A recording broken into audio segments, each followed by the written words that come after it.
Welcome to this Essential Excel tutorial looking at the date diff formula.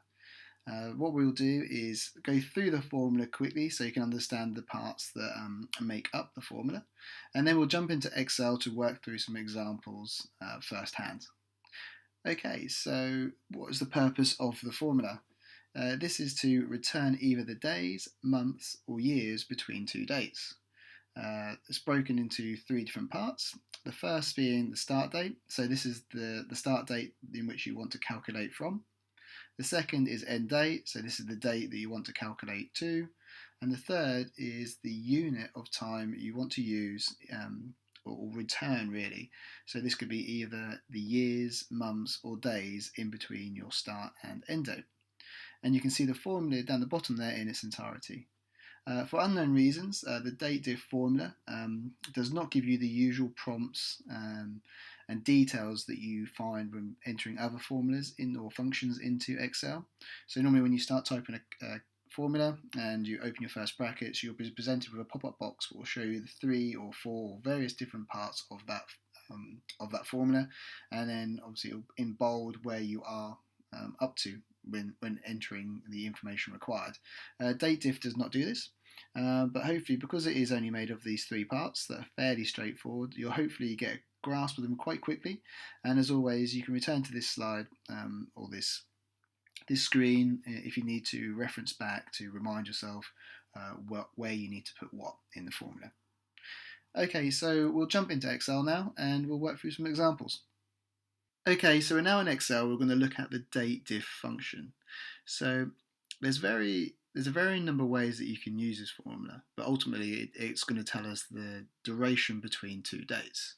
So what we've done in our example we have here is a table that consists of 6 rows or 6 different variations of the date diff formula that you can use. The start date and the end date is all the same, but you can see the different units that we're able to enter into the formula to derive the different durations.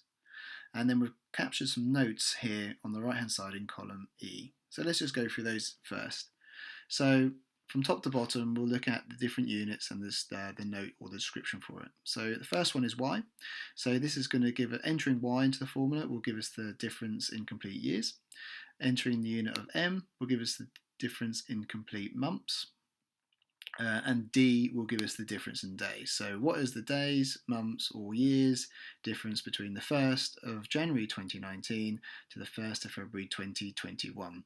And that's what obviously these are the variations you have to enter to get those different durations between those two dates. So moving on from those, what's just the simple straightforward, we then have 3 other variations. So we've got MD, what gives us the difference in days but ignores the months and the years. So it will just look at the 1st of January and the 1st of February and say how many different days are between those two dates. It won't or those two days, should I say. So as you'll see when we do our example, obviously it'll give a completely different picture to the last one in row 4 for days. But it's just another variation that you can use if required. Another one is YM. So this is the difference in months, ignoring days and years. So again, this will just tell you what the difference is in the months between January and February. And the last unit we have is YD. So this is the difference in days ignoring years. So what is just the difference in days that we have there? Cool. So what we'll do is we'll quickly go and populate these so we can see that the results that come through from doing this. Okay, so what we're going to do is enter our formula. So to do that we do equals date diff and open our brackets. And as we touched on earlier, we're not going to get our prompts that we normally get when entering a formula for the date diff formula. But hopefully what we looked at earlier you can reference back to if needed, and there's only 3 pieces of information required for this: the start date, the end date and the unit we want to count. So hopefully it'll be fairly straightforward and you'll soon get a grasp of it. So the first part we need to enter in is our start date. We then enter our comma to separate the various aspects. The second part is our end date we want to count to, and then the third part is going to be the unit we want to count. So what we can do here is we can either enter the unit with text, So we can enter, if it was a y, we can enter in quotations like this in closed brackets. Or alternatively, what I'm going to do for this example, just to make it a bit quicker to step through, is actually reference to cell C2, C2, because that's where it contains the text value that we want to use as our unit. It just makes it a lot quicker for running down here now.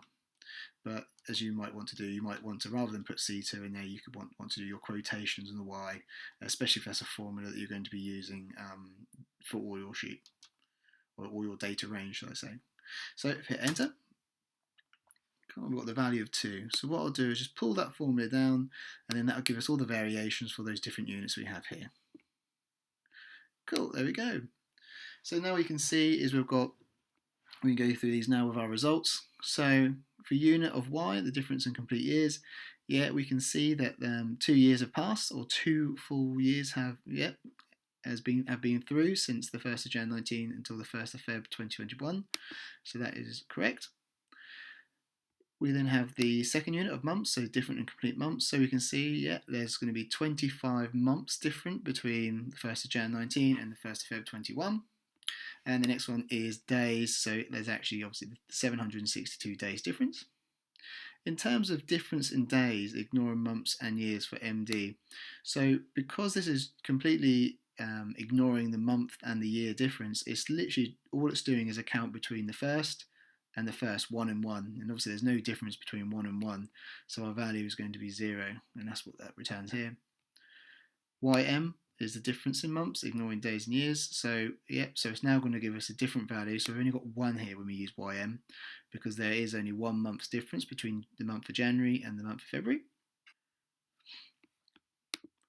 And then the last one we have here is the difference in days, ignoring years, for YD. And as you can see, it's just given us the count, or the return of 31, because that is the difference between the 1st of January and the 1st of February, irrespective of those 2 dates being in different years. So hopefully this was again useful for you. It's a really good calculation to use, especially when you're trying to count the years and months between 2 dates. So it's definitely one we recommend you start using. If you like this video, please do give the video a like. It was really greatly appreciated and does help us a lot. Also, if you haven't already, please do subscribe to the channel to make sure you don't miss our future videos. And as always, any questions, do reach out to us either via our Facebook page or the comments below. We will see you really soon in the next video. Thanks, bye.